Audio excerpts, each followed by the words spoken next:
could be a 1-2 punch for the U.S. with Tropical Storm Laura is expected to hit Louisiana and the Texas coast this week, just days after Hurricane Marco makes landfall. As both storms march closer to the state of Texas, Governor Abbott declaring a state of emergency for 23 counties, mostly along the coast. He's also asking the president to declare a federal emergency for those counties as well. This will help the state meet critical emergency protection requirements, including evacuation and sheltering. Now, this is what it looked like today from the Gulf Shores beach in Alabama.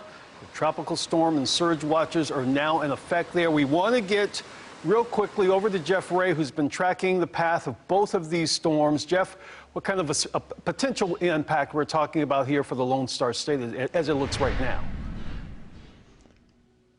Well, let's take a look again at the unprecedented lineup of two hurricanes trying to get into the Gulf of Mexico. One still a tropical storm, that's Laura, but Hurricane Marco became a Category 1 hurricane earlier today, and it is still getting a little bit stronger as it approaches into the Louisiana coastline. It looks like it'll be there tomorrow afternoon and then take a hard turn to the west and head towards the Texas border. As it moves towards Houston, right behind it will come Laura. That will be a stronger system. They're expecting a Category 2 hurricane somewhere around Port Arthur or either side of that line as it moves up from Louisiana into Arkansas.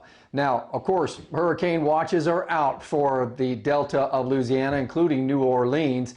And there is Marco, like I said, arriving tomorrow as a Category 1 hurricane. It does appear that the storm will weaken greatly as it starts to interact with the peninsula of Louisiana, the Delta region, as it moves towards Houston. Those winds will drop from hurricane strength right before landfall to 40 miles per hour winds by the time we get into Tuesday. And then Wednesday, it looks like the heavier rain will be south of North Texas. Tropical Storm Laura has 60-mile-per-hour winds, but it is forecast to cross Cuba and then swing out into those warm Gulf waters and strengthen rapidly and arrive by the time we get into Wednesday afternoon.